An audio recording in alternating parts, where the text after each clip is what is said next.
Mind fresh करना चाहिए करके मैंने लेबर को छोड़ दिया और वो बाज़ार चले गए। बाज़ार जैसे गए, बाज़ार से आते समय मैं पुलिया पे थोड़ा सा काम था करके मैं पुलिया पे था और वो बाज़ार में थे।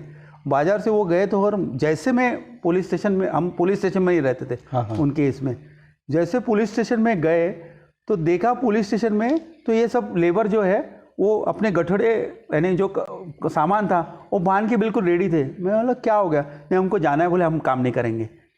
इस तरह से सिचुएशन आ गई थी। बोला ये कैसे क्या हो गया? तो ये नहीं बोले, इनको कोई तो बाजार में लोगों ने बताया कि ऐसा वैसा। उनके बहुत सारे समर्थक होते हैं कि इस तरह से काम करते हैं, उन्होंने उनको बताया होगा कि आप काम कर रहे हैं, आप परेशानी में आ सकते हैं, आपकी जान जा सकती है।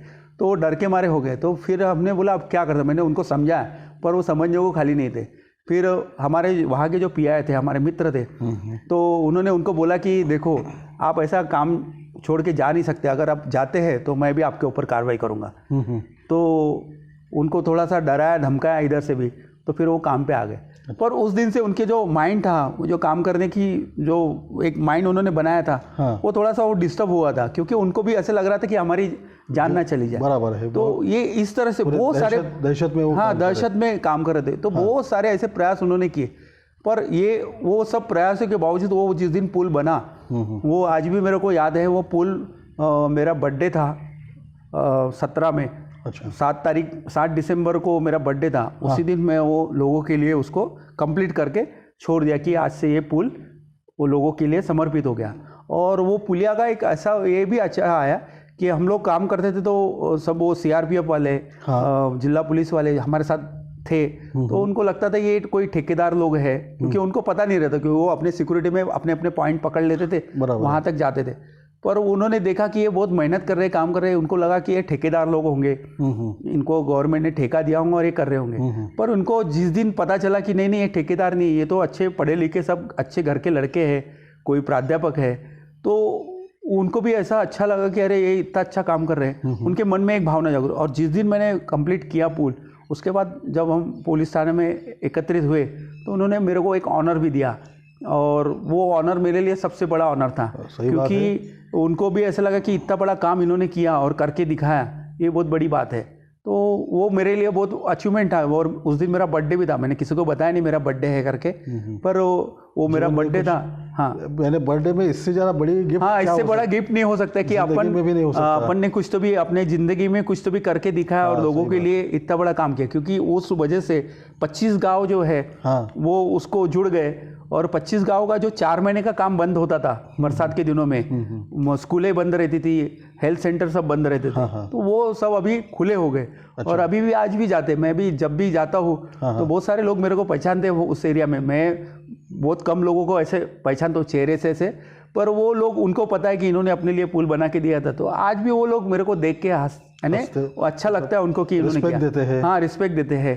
और उनको लगता है कि नहीं, ये आदमी ने अपने लिए ये सब कुछ किया है, तो एक अच्छा काम अपने हाथों से हुआ, उसका भी मुझे आनंद है। अच्छा, ये बाढ़ और पुलिया के किस्से के साथ साथ मुझे अभी ये भी याद आ रहा है कि पिछले साल जब हमारे पश्चिम महाराष्ट्र में बहुत सारे बार बाढ़ आ गई, तो उस वक्त हमारे गढ़चिरौली में भी बाढ़ आई थी। हाँ, और उसमें भी आपका काफ़ी सहयोग रहा। हाँ, वो भी हुआ कि पश्चिम महाराष्ट्र में जैसे कोल्हापुर में बारिश का कोप था बड़े पैमाने पे, और वैसे ही भामरागढ़ में भी हुआ था। भामरागढ़ तालुका में भी, वहाँ इंद्रावती है, पर्लकोटा है, पामल गौतम है, तो तीनों नदियों का संगम होने के कारण इधर से भी पानी, इधर से पानी, और वो पूरा पानी भामरागढ़ में घुस गया था। जितने भी नदी किनारे के जो जितने गाँव थे वो सब पानी के चपेट में आ गए थे। और पानी के चपेट में आने से वो लोग भी बेहाल हो गए। पर कैसा था कि वहाँ कम्युनिकेशन नहीं, वहाँ मोबाइल नहीं चलता है, कम्युनिकेशन का साधन बहुत कम है, नहीं के बराबर है, तो उसके वजह से लोगों को पता ही नहीं चला। पर जैसे कोल्हापुर में हुआ तो सब जगह फैल गया, पूरे विश्व में वो बात चल गई। हाँ, मीडिया में भी बहुत उछाला गया। पर हमने वो देखा, फिर हमने भी जैसे हमको पता चला कि ऐसा ऐसा हुआ है, तुरंत हम दूसरे दिन अपनी गाड़ी लेके सब लोगों को आह्वान किया, और सब अपना जो जीवनावश्यक जो वस्तुएं होती है सब लिया और उनको पहले बार दिया। तो ये पहला पूर होने के बाद हमने किया, पर जैसे देखा कि दूसरा भी पूर आया, ऐसा वहाँ 7 बार पूरा है। एक पूर में तो हम भी जब मदद देने गए थे हम भी फंस गए थे। अच्छा। काफ़ी पानी होने के कारण हम भी निकल नहीं पाए। तो इस तरह से वो हुआ। पर हमने जहाँ जहाँ जाके लोगों को बहुत सारा मदद किया। लोगों को बीमारी हुई थी बहुत सारी खुजली की पानी की वजह से, तो उनको ट्रीट किया। हमारे साथ डॉक्टर टीम थी, उन्होंने भी सब गाँव में जाके, इंटीरियर गाँव में जाके लोगों को चेक किया, उनको दवाई दी और वो जो भी राहत देना था वो राहत हमने दी। एक गांव तो ऐसा था होड्री करके, वो हमको जाना था। तो होड्री हमको ऐसे लगा कि पुलिया में पानी कम होगा, वहाँ नाला है, नदी है और पानी कम होगा तो हम वहाँ से निकल जाएंगे। पर जब हम गए मदद देने के लिए उनको, तो उसमें बहुत पानी था।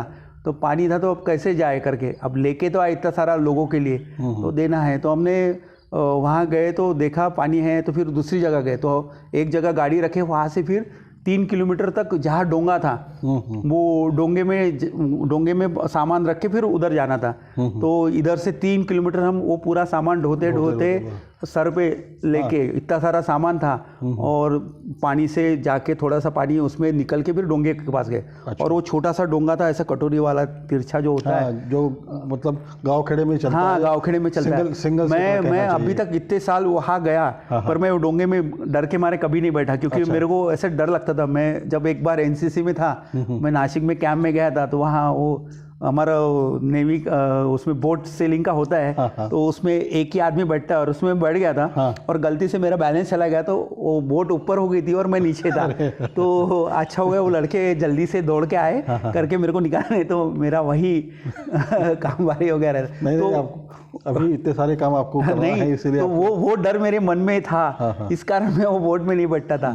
तो भी मैंने सबको बैठाया और सबको बोला कि आप सामने जाओ। फिर उसके बाद मैं आखिरी जो समय आया तो उसमें मैं बैठा और तभी मैं बैठे बैठे सब इधर की बातें पूछ रहे, उधर की बातें। तो ये सब बोल रहे थे ये सब तुमको पता है, उसके बावजूद आप क्यों ऐसे बातें कर रहे हैं? तो मैं बोला मेरे मन में जो डर था वो मैं निकालने का प्रयास कर रहा था। और वो सब वो बोला उससे संवाद करके मैं अपना मन में से डर निकाल रहा हूँ। और वो निकाला और मैं गया और मैं भी बोला अरे आज भी अपनी जान बची, क्योंकि मेरे को वो डर था। और वो छोटा सा ही रहता है। जब मैं बताता हूँ कि जब बच्चों ने देखा, सब हमारे साथी थे, उन्होंने देखा तो बोले अरे आप बैठे तो डोंगा नीचे हो गया था, इतने से पानी उसमें भरने का, इतना भयंकर और वो ऐसा तिरछा।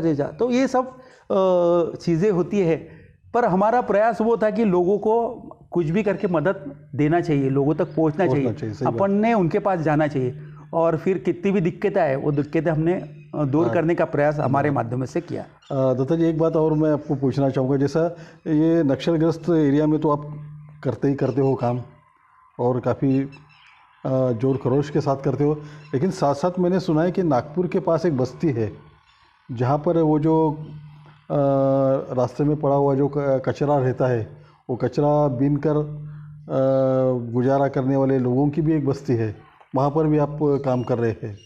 तो उस बस्ती के बारे में भी ज़रा बताएं। वहाँ ये नागपुर में नागलवाड़ी करके एक बस्ती है, वहाँ जो बच्चे हैं, हमें ऐसे पता चला था, हमारे एक मित्र है, उन्होंने कहा था कि यहाँ ऐसी बस्ती है और यहाँ के बच्चे पढ़ने नहीं जाते हैं और ये लोग कचरा बुनने का काम करते। कचरा बुनने का काम कम है पर चोरिया चपेटी करने का, भीख मांगने का काम करते हैं।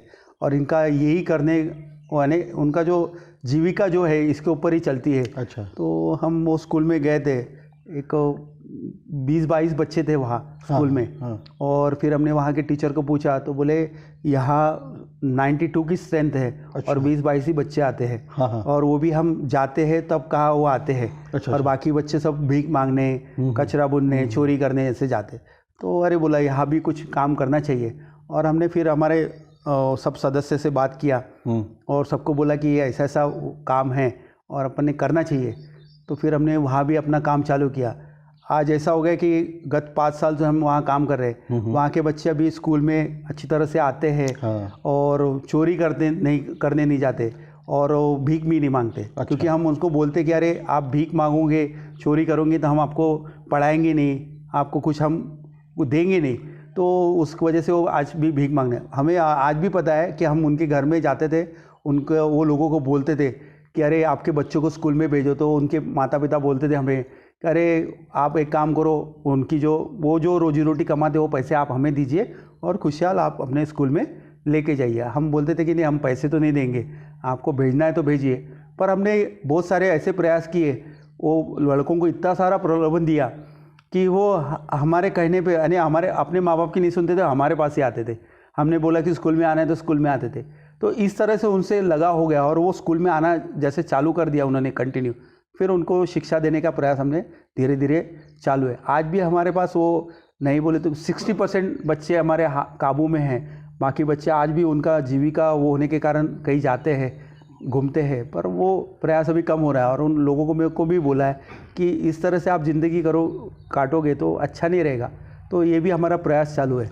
और सुना है कि वहाँ का कोई एक लड़का भी मतलब 10वीं 11वीं की परीक्षा भी पास होकर हाँ, वहाँ का पहला लड़का था जो 10वीं हुआ था, अभी वो 12वीं हुआ, अभी फर्स्ट ईयर में पढ़ रहा है। अच्छा अच्छा। बंटी कामरे करके वो नाम है। हाँ हाँ। उसको भी बोला कि अरे पढ़ना चाहिए। और वो लोगों में हम बच्चों से बात करते तो उनका भी कुछ उसमें ये नहीं है कि वो जिस तरह से आज तक चलते आए किसी ने वहाँ प्रयास नहीं किया, इसलिए हमारा एक प्रयास है वहाँ। अच्छा। काफ़ी यानी 100 तक बच्चे हैं वो आज भी हमारे इसमें है और हम उनके लिए बहुत सारे प्रयास करते रहते।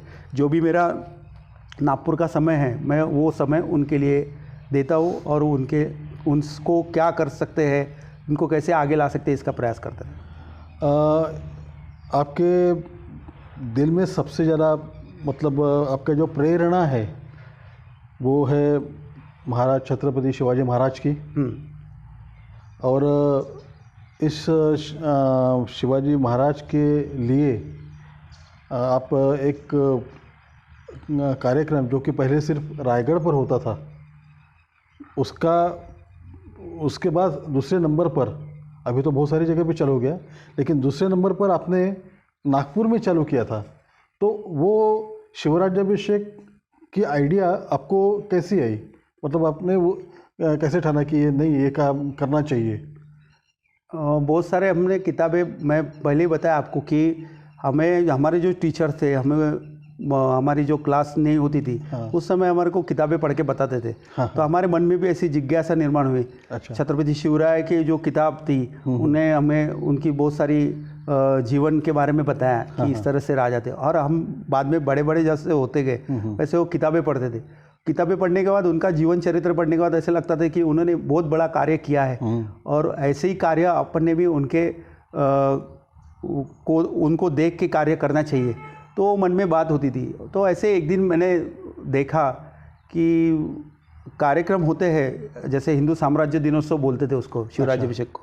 तो वो कैसे होता कि संघ का कार्यक्रम था तो संघ अपने यहाँ अंदर में ही करता था, ऐसे खुले इसमें नहीं करते। तो हमारे मन में एक संकल्पना है कि अरे ये खुले में होना चाहिए। खुले में होगा तो हर एक किस्म के लोग उसमें जुड़ेंगे और वो एक सफल कार्यक्रम हो सकता है। तो वो प्रयास करना चाहिए। तो वो फिर प्रयास चालू किया और हमने वो देखा था कि रायगढ़ के ऊपर कि बहुत बड़े पैमाने पे राज्याभिषेक होता है, तो अपने आप ही होना चाहिए इस तरह का प्रयास। तो फिर वो उसको हमने शुरू किया। शुरुआत धीरे छोटे इस पे हुई, पर धीरे धीरे करते करते उसका प्रयास बढ़ा। और उसके पीछे का एक मकसद ऐसा था कि छत्रपति शिवराय के जो गुण हैं वो युवकों ने लेना चाहिए, उसके ऊपर कार्य करना चाहिए, ना कि सिर्फ जय भवानी जय शिवाजी बोले, ऐसा नहीं होना। इसका मैं एक आपको ये बताता हूँ कि हम लोग ये बोलते हैं लोग कि छत्रपति शिवाजी महाराज की जय, जय भवानी जय शिवाजी, उसके बाद कुछ भी नहीं करते। पर हमारा एक प्रयास ऐसा था कि नहीं, करना चाहिए। हम ऐसे ही अभी गत 2 साल पहले कुरखेड़ा में एक घटना हुई और वहाँ अपने 17 जवान शहीद हुए। तो उन्होंने बॉम्ब ब्लास्ट किया था, उनकी गाड़ी उड़ा दी थी। तो उसमें 17 जवान शहीद हुए। तो हमने सोचा कि हम श्रद्धांजलि का कार्यक्रम करते थे, कहीं भी घटना हुई तो उसका श्रद्धांजलि देने का काम करते थे, क्योंकि वो अपने देश के लिए जान न्यौछावर करते थे। तो अपना एक काम बनता था कि उनको श्रद्धांजलि देने का। तो हमने वो जैसी ये घटना हमें पता चली तो हमने सोचा कि नहीं, अरे अपना वहीं जाके अपन ने श्रद्धांजलि देना चाहिए। तो हमने सब लोगों को बोला, पर उसमें से कुछ ही लोग आए जो महाराज के भक्त हैं, महाराज के विचारों से चलते हैं, वही भक्त वहाँ फिर आए। और क्योंकि बहुत लोगों को डर लगता था, हम वहाँ गए और जहाँ वो हुआ था वहाँ पे हम गए और हमने डिसाइड किया कि यही अपने को श्रद्धांजलि का कार्यक्रम करना है। तो इसके लिए हमने ठाना, शाम को हम सुबह से ही निकले थे, चौक से हमारे छत्रपति शिवाजी महाराज का पूजन किया और वहाँ से हम गए। तो हम लोग 12 ही लोग थे। अच्छा। गाड़ी में 12 लोग गए और वहाँ गए, पहुँचे, वो देखा और यहाँ कार्यक्रम करना है ठाना। वहाँ एक प्रचंड दहशत थी, क्योंकि हमने देखा कि कुछ ये कपड़े इधर पड़े हैं, कुछ तो जो थे वो लोगों के वो ऊपर में टंगे हुए थे, ऐसे हाथ वाथ जैसे लगता था वो, क्योंकि मास्क के जो गोले थे, क्योंकि बम से उड़ा ही दिया था, तो उसके वजह से वो चल रहा था, वो देखा। और फिर हम सामने में कुछ गाँव में कि एक नज़ारा देख के आते, सामने कौन से गाँव है करके हम गए, तो वहाँ सामने भी कुछ महान नक्सलियों में जलाए थे। अच्छा। तो वो देखने हम चले गए, वहाँ देखा तो पूरे जो वाहन थे वो जला दिए थे, और एक जगह में मेरे को दिखा एक बैनर लगा हुआ था। अच्छा। तो जैसे बैनर दिखा मेरा दिमाग फट के साथ खटक गया, अरे बोले ये नक्सल का बैनर क्यों लगा है? तो देखा तो उनको पूछा क्यों नहीं निकाला, तो नहीं, बोले डर है, क्योंकि नक्सल की एक आइडियोलॉजी ऐसी होती है कि बैनर लगा दे, बैनर के नीचे रस्सी होती है और रस्सी के नीचे बॉम्ब लगा हुआ रहता है। अच्छा। और बॉम्ब से कैसे कोई निकालने का प्रयास जब करता है तो वो बॉम्ब फटता है। अच्छा। तो इस तरह से होता है। मेरे साथ एक बार ऐसा जंगल में हुआ था, और मुझे पता भी था कि वो इन्हें रस्सी लगा के करते, और मेरे साथ मेरे को कुछ पता नहीं था। तो ऐसे में जैसे बैनर दिखा, अरे मेरे को एकदम वो हुआ, और मैं निकालने का प्रयास करने के लिए वहाँ गया था और खींचा था।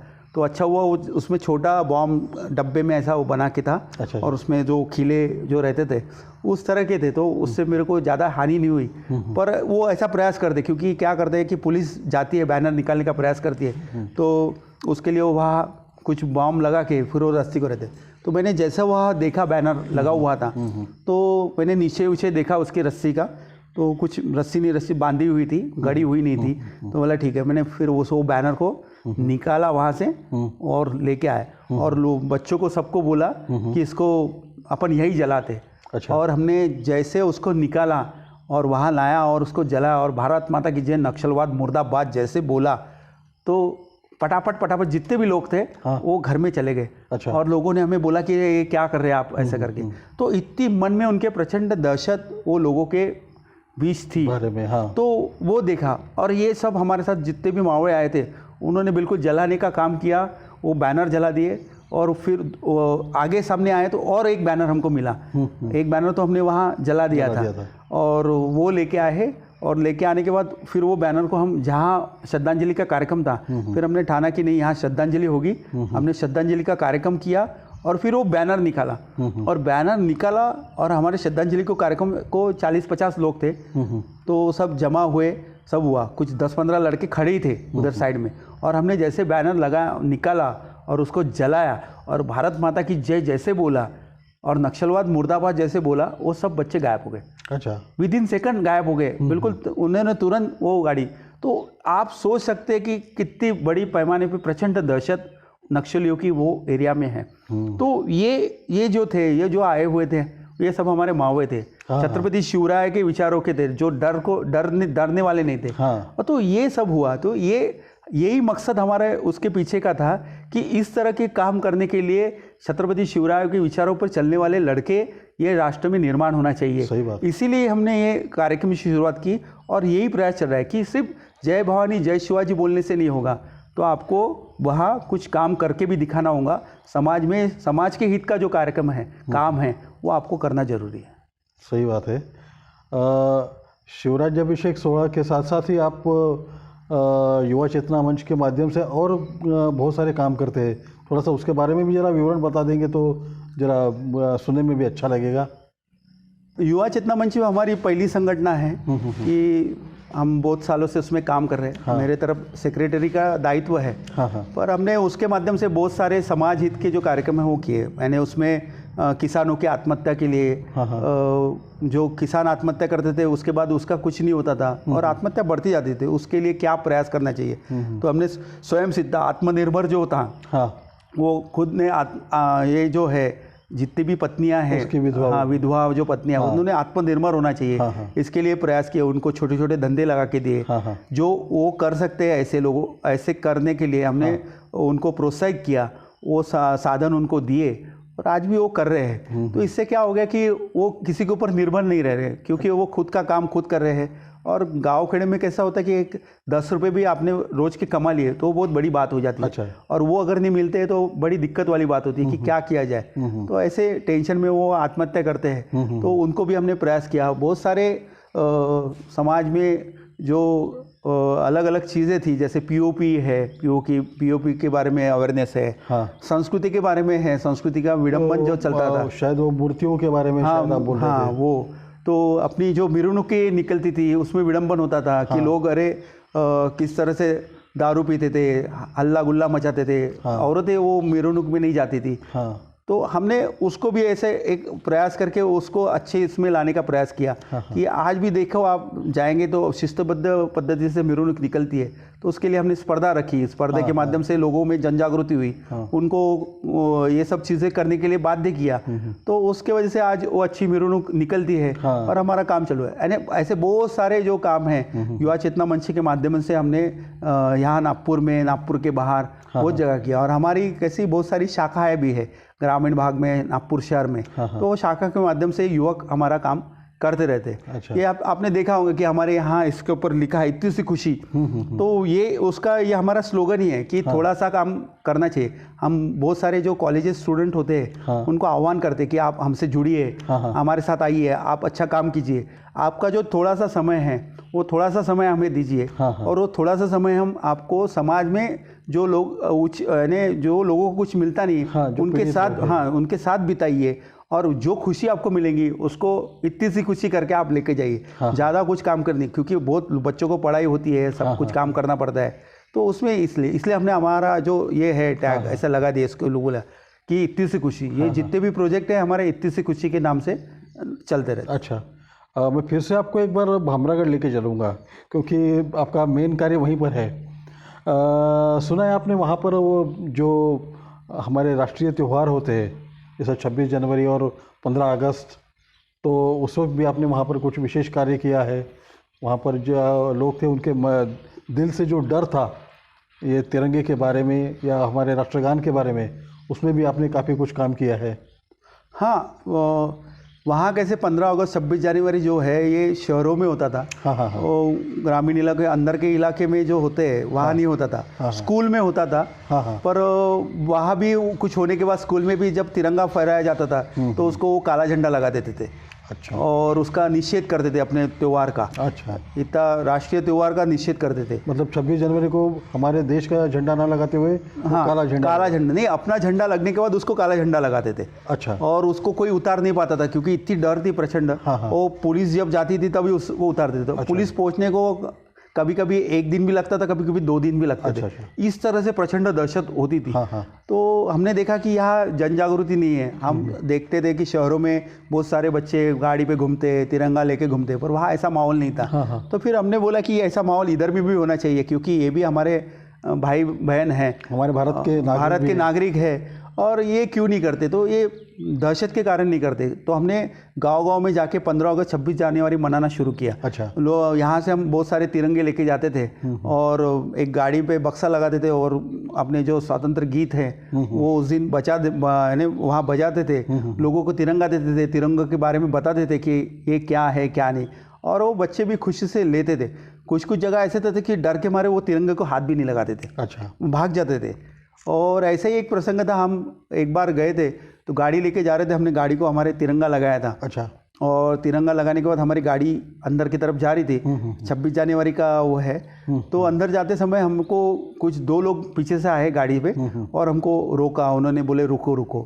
तो ठीक है, हम आदमी दिखे, बोले क्या कर रहे, पूछे करके रुके हम लोग के, बोले क्या। तो उन्होंने हमको बताया कि अरे आप कहाँ जा रहे? तो बोला हम ये रास्ते से अंदर तक जाएंगे नेलगोंडा तक। तो बोले काय के लिए जा रहे हैं? बोला हम आज 15 अगस्त 26 जनवरी है तो हम जाएंगे। तो नहीं, बोले आप जाना है, ऐसे आप जा नहीं सकते। बोले मतलब क्यों नहीं जा सकते? देश हमारा है, ये भूमि हमारी है। आप किस तरह से बोले नहीं जा सकते? नहीं, बोले आप ये तिरंगा लगा के नहीं जा सकते। तो बोला इसको क्या प्रॉब्लम है? नहीं, बोले आप जाएंगे तो आपकी जान जा सकती है।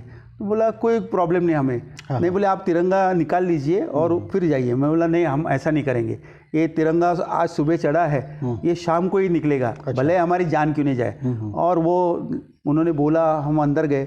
अंदर का माहौल देखा तो बहुत बेकार माहौल था। लोग ऐसे हमारे तक बहुत बेकार तरीके से ऐसे देख रहे थे कि डर के नहीं, ऐसे हमारे को रोष, उनके मन में हमारे ऊपर रोष था। क्योंकि ऐसे कि कुछ कुछ गांव जो है वो नक्सलियों के प्रभावित में है, नक्सली है, उनके गढ़ ही है। हाँ। तो वो लोगों को पसंद नहीं है सब चीज़ें कि उनके खिलाफ में इस तरह से कार्य करते।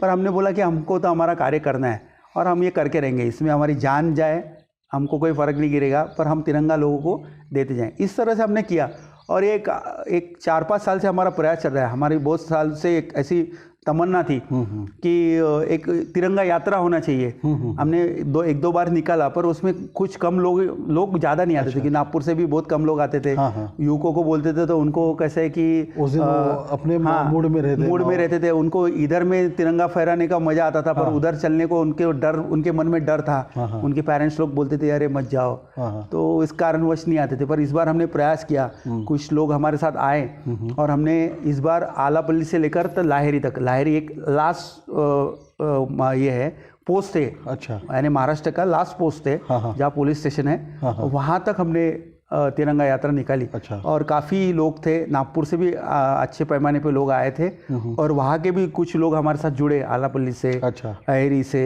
और भामरागढ़ से। तो इनके इससे हमने वहाँ एक तिरंगा यात्रा निकाली और एक 200 फुट का तिरंगा जो पहली बार वहाँ के लोगों ने देखा, अरे वाह, वो तिरंगा हमने फहराया मीन्स उसको लेके गए, तो उनके मन में अच्छा लगा। और लोगों को भी एक अच्छा लगा कि नहीं ऐसा होना चाहिए।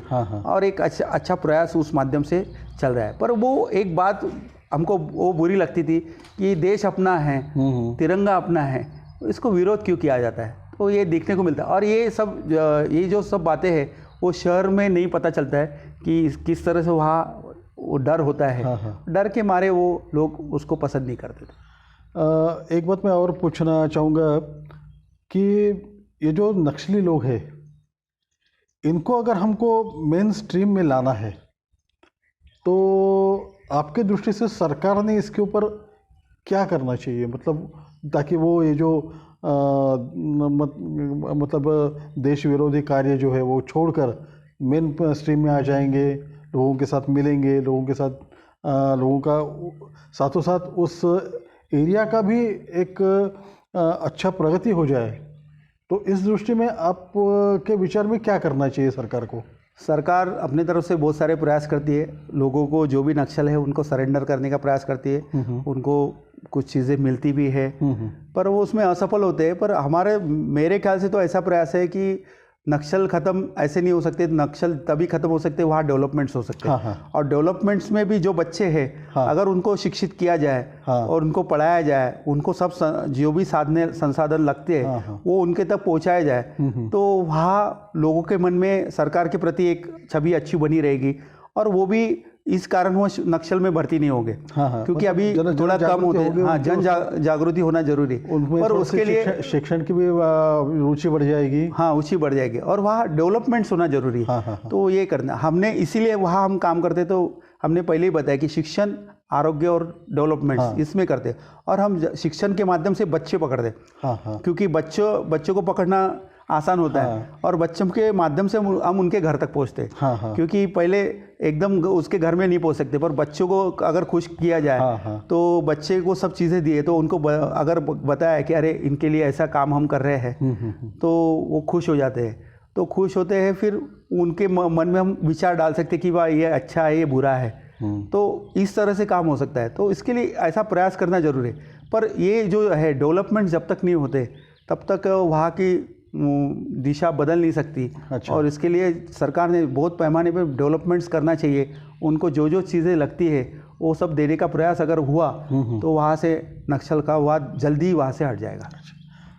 दत्ता जी, आपका कार्य तो बहुत अलग है, अलग ढंग का है। अब प्रसिद्धि से दूर रहकर, प्रसिद्धि माध्यमों से दूर रहकर आप ये कार्य कर रहे हो, तो आपको शाबाशी तो बहुत कम लोगों से मिलती होगी, लेकिन आपकी आलोचना बहुत ज़्यादा होती होगी। तो ऐसे कुछ आलोचना वाले किस्से को आपको याद आ रहे क्या? हाँ, बहुत सारी आलोचना होती है। लोग कहते हैं अरे ये क्या काम करते हैं, आते हैं जाते हैं, फिर हमें लोग वो भी बोलते हैं अरे आप तो बाहर से आते हैं और वहाँ काम करते हैं और निकल जाते हैं, हमें तो परेशानी होती है। हम बोलते हैं कि बाहर से भी आते तो हमें भी यहाँ काम करने को आना ही पड़ता है। और हमारा ऐसा है कि हम रात बेरात कब भी चले जाते वहाँ। हम नहीं डरते, हमने उनको बोला कि हम नहीं डरेंगे, क्योंकि हमारा एक भय मुक्ति आंदोलन भी हम पहले चलाते थे कि लोगों के मन की जो मन में भय है वो निकालने का प्रयास करते थे। तो इस तरह से होता है। और बहुत सारी आलोचना होती है, प्रसिद्धि नहीं होती पर आलोचना होती है कि ये किस लिए जाते हैं वहाँ। वो तो वहाँ की तो आलोचना तो ठीक ही है, लेकिन जहाँ आप रहते हैं मतलब नागपुर में, तो नागपुर में आपके दोस्त या आपके रिश्तेदारों में भी आपके बारे में कुछ, या आजू बाजू के नागरिकों में भी आपके बारे में आलोचना तो ज़रूर होती होगी, तो ऐसे भी कुछ मामले है क्या? हाँ, आलोचना होती है, आलोचना के सिवा काम भी नहीं होता है। हमने जब शिवराज्यभिषेक का काम शुरू किया था तो हमने लोगों के मन में ऐसा बोला था कि महाराज का अभिषेक करना है, तो आप घर घर से सभी लोगों ने अपना योगदान देना चाहिए, दूध लेके आइए करके। सब लोगों ने लेके आए थे, ऐसे 151 लीटर दूध का अभिषेक हम करने वाले थे। और लोगों ने थोड़ा थोड़ा करके हमारे को ला के भी दिया। अच्छा। और हमने बोला था कि ये सब एकत्रित करके फिर उसका अभिषेक करेंगे, और इस तरह से अभिषेक करना था। पर उसकी भी आलोचना हुई। लोगों ने कहा कि अरे देखो, इन्होंने ये सब इकट्ठा दूध जमा किया और दूध को वेस्टेज किया महाराज के ऊपर चढ़ा के। तो महाराज के लिए इतना सा दूध इतना महत्वपूर्ण नहीं है, पर तो भी लोगों ने बोला और लोगों ने देखा नहीं हमारे। लोगों की जो भावना थी, चाहे वो कटोरी भर लाए चाहे गिलास भर लाए, लेकिन उसने जो महाराज के चरणों में हाँ, वो उनकी भावना ऐसी थी। पर लोगों ने उनको लगा कि 151 लीटर दूध जमा किए और इसको चढ़ा दिए और सब दूध व्यर्थ गया। महाराज अगर रहते तो ये बच्चों में देते, फला ना करते। पर लोगों ने देखा नहीं। हमने भी सब दूध जमा किया, प्राथमिक तौर पर एक 10-15 लीटर दूध का पंचामृत बनाया और उसका अभिषेक किया। और बाकी जो बचा हुआ दूध था वो कढ़ाई में डाल के उसको गर्म किया और प्रसाद करके लोगों को बांटा। पर वो लोगों को दिखा नहीं, तो लोगों को ऐसे लगा कि इन्होंने इतना सारा दूध। लोगों का कैसा होता है कि आलोचना उनकी करना उनको अच्छा लगता है कि कोई काम कर रहा है, किस दिक्कत में किस परिस्थिति में कर रहा है उसने होता। ये ऐसे ही मैं जब काम करता हूँ तो वो सारे, क्योंकि उनको सबको मालूम है कि अरे ये तो यही काम करता है, इसके पीछे नहीं। तो बहुत सारे लड़के जो होते हैं, उनके जो परिवार के जो लोग होते हैं, तो वो बोलते हैं अरे ये आ गया, ये हमारे लड़के को भी लेके जाएगा और ये अपने सरीका ही करेगा। पर हमारा कहना है कि ठीक है, पर आपका भी कुछ दायित्व है, वो उसको पूरा करना है। समाज के लिए ऐसे नहीं, समाज के लिए आपने कुछ देना चाहिए। और ऐसा ही नहीं कि फूल हमारे जैसे फूल हो रहा है, फुलफिल होके ही देना है, पर थोड़ा ना थोड़ा आपका दायित्व है जो आपको पूरा करना है। ऐसे ही होता है। तो उनके घर में जाते तो वो अरे नहीं आ गया, ये अभी ना भामरागढ़ लेके जाएगा, इस तरह से होता है। हमारे साथ हमारा एक काम चल रहा था, तो वो लड़के ने घर में बताया नहीं, कुछ नहीं, और हमारे साथ वो काम पे आ गया, उधर आ गया और 3-4 दिन उधर ही था। वहाँ कैसे रहता है, मोबाइल न होने के कारण फ़ोन लगते ही नहीं किसी के, और कोई बात भी नहीं कर सकता। तो उनका वो नहीं रहा था, तो वो निकल गए थे घर से कि अरे ये आ नहीं रहे हैं, तो अभी हमको उनको लेने जाना पड़ेगा, कहाँ गए। इस तरह से मन में भी होता है। तो वो इस तरह की आलोचना होती रहती है। पर एक वो भी है कि आलोचना होती है, पर लोग अपने काम को देखते हुए वो भी बोलते कि नहीं बहुत अच्छा काम है।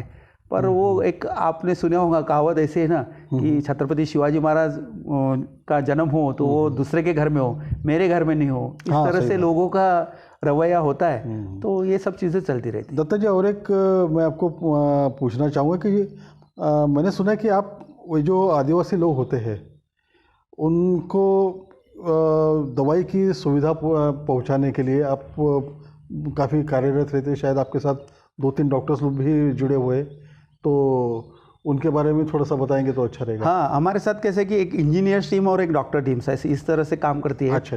तो डॉक्टर टीम्स बड़े पैमाने पे लड़कियां है, और लड़कियां इतनी अच्छी है कि वो काम करना चाहती है। वो अपना काम नागपुर में भी करती है और हमारे साथ भी काम, जब भी कुछ शिविर लेना है आरोग्य से लेकर, तो वो हमारे साथ आती रहती है और वहाँ आती है। और हम लोग क्या करते हैं कि यहाँ बहुत सारे लोगों को आह्वान करते हैं और उनको बोलते हैं कि आपके पास जो भी दवाई होंगी वो हमें दीजिए, और वो उसको लेके हम गांव-गांव जाते हैं और गांव-गांव में लोगों को देते हैं, और उससे लोगों को राहत मिलती है। और उनको भी अच्छा लगता है कि डॉक्टर्स अपने यहाँ आ रहे हैं और अपने को दवाई दे रहे हैं। तो इस तरह से भी चलते रहता है। दूसरा ऐसा कि अभी कोरोना जो था, कोरोना के संकट में हम लोग वहाँ गए थे। तो 22 मार्च को पहला लॉकडाउन था, तो उसके पहले ही हम वहाँ पहुँचे थे। सभी बंद था भामरागढ़ में। लोगों ने बोला अरे आप ऐसे इसमें क्यों आए? तो हमने बोला कि नहीं, हमको तो यहाँ जन जागृति करना है, क्योंकि शहरों में बड़े पैमाने पे जन जागृति होती है, यहाँ तो कुछ हो नहीं रही, तो हमको लोगों को बताना है। तो हमारे साथ यानी हम 6-7 लोग गए थे।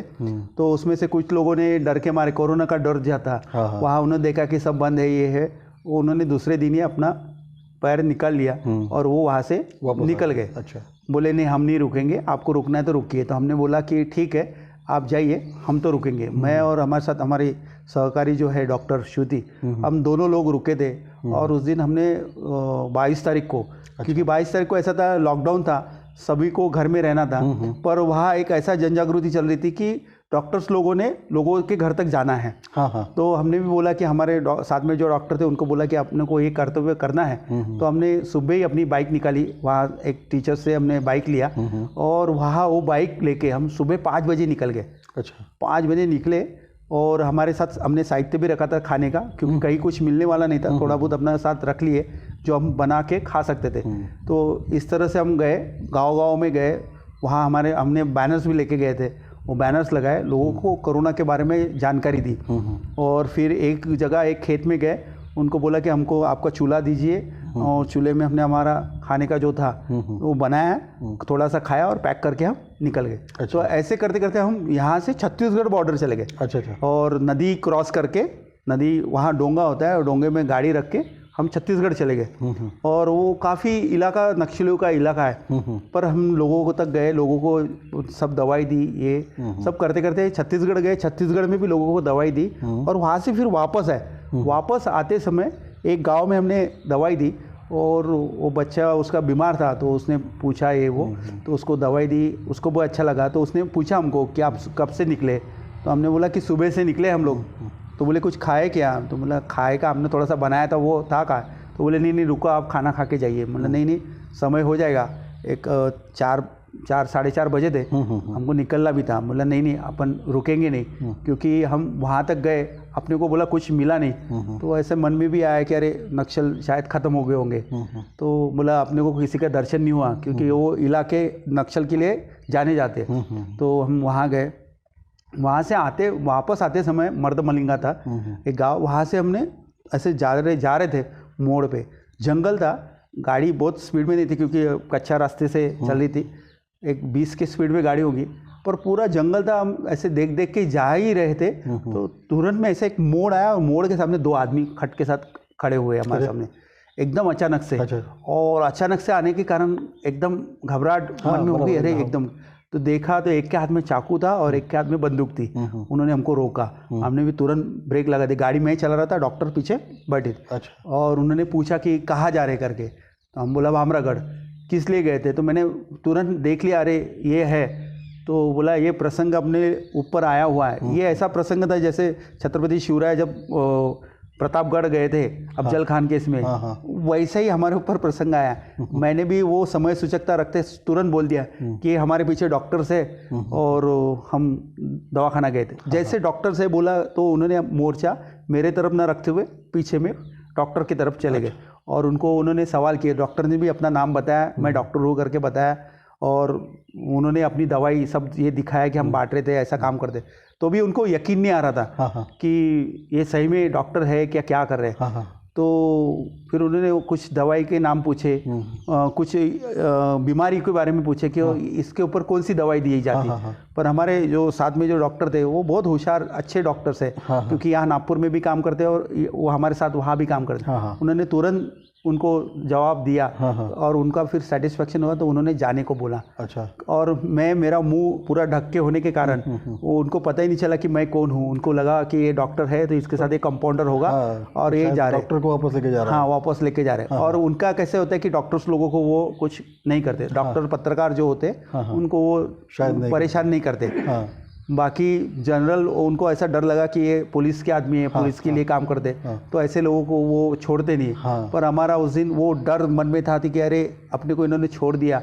और जब वो आए थे सामने, तब की डर आज भी मेरे मन में है कि अरे किस तरह से होता है। अचानक एकदम सामने आने से ज़्यादा और सामने में थोड़ा दूर पे उनका पूरा ट्रूप खड़ा था, 30-40 लोग थे, वो सामने में खड़े थे, और ये इधर से उनको गाड़ी की आवाज़ आई होंगी करके वो हमने, पर उन्होंने उस तरह से छोड़ दिया। तो अपन ने बोला कि अरे अपने को छोड़ दिया, इसका मतलब ऐसा है कि अपने को बहुत सारा काम अभी और करना है, क्योंकि इस ऐसी दिक्कतों से अपने को और जाना पड़ेगा। तो इस तरह से वहाँ चलते रहता है। पर हमारा एक कहना है कि काम अपने को करना है, कि वहाँ डर है करके काम नहीं करना, वहाँ नहीं जाना, ये नहीं हो सकता, क्योंकि डर के आगे जीत है, ये तो बोला जाता है। तो डर को निकालना है। और जिस दिन भी ऐसा है, यानी मेरा तो बहुत लोग मेरे को पूछते हैं कि अरे आपका क्या सपना है, तो मैं बोलता कि मेरा एक ही सपना है कि जब भी मेरी जान जाए तो ये वतन के लिए जाना चाहिए, और मेरी जान वो वहाँ भामरागढ़ तालुका में ही जाना चाहिए। यानी जो भी मेरे साथ होना है वो वही होना चाहिए, यहाँ कुछ भी नहीं होना चाहिए, क्योंकि मैं वहाँ काम करना चाहता हूँ। उनके साथ जो भी 2-2 हाथ हो जाए वो चलेगा, उसमें जान गई तो भी चलेगा, पर मैं अपना प्रयास नहीं छोड़ूंगा। नहीं, हमारी शुभकामनाएं आपके साथ है। आप काफ़ी आयु तक जिए, और वो जीना है, पर काम करते हुए जीना है। ऐसे मतलब जिनको ज़रूरत है, जिनको मदद मिलती नहीं है, ऐसे लोगों को आपके द्वारा, आपके जो संस्था है उनके द्वारा मदद मिले, ऐसी हमारी आपके साथ शुभकामना है। और आपने अपना जो अमूल्य समय हमें दिया, उसके लिए हम आपके बहुत बहुत आभारी है। इस बार मैं एक और आपको पूछना चाहूँगा कि अभी ये ख़त्म करते करते आप हमारे दोस्तों को, हमारे युवकों को कुछ संदेश देना चाहोगे क्या? हाँ, मैं युवकों से यही बोलना चाहता हूँ कि आपके पास जो भी समय है, अगर आप छत्रपति शिवराय को मानते हैं, उनके विचारों पे काम करते हैं, तो आपने भी इस तरह से कार्य में सहभागी होना चाहिए, और वो लोगों को मदद करना चाहिए जिनको आज तक मदद नहीं मिली है, उनके लिए भी अपना काम करना अपना कर्तव्य है। और रही बात डर की, तो कैसे है कि डर तो सभी जगह है। आप कहीं जा रहे हैं और गाड़ी से आपका एक्सीडेंट होता है, तो उसमें भी आपकी मौत हो सकती है, पर उस मौत को मायने नहीं रखा जाएगा। अगर आप वहाँ काम कर रहे हो और ऐसे काम करते समय आपकी मौत होती है, तो उसको बहुत बड़ा मायना रखा जाएगा, वो देश सेवा मानी जाएगी। तो इसलिए डरना नहीं चाहिए। मौत तो कहीं भी होने वाली है, और वो आने वाली भी है। तो हमारा युवकों से यही कहना है कि आप डरिए मत, अपना काम कीजिए, और मौत को जब आना है वो आएगी, पर मौत आएगी करके आपने अपना काम बंद नहीं करना चाहिए। उसको आपको काम चालू करना है, और उसको बड़े पैमाने पे करके लोगों को राहत देना है। धन्यवाद दत्ता जी, धन्यवाद। आज आपने काफ़ी मार्गदर्शन किया है, हम आपके काफ़ी आभारी हैं।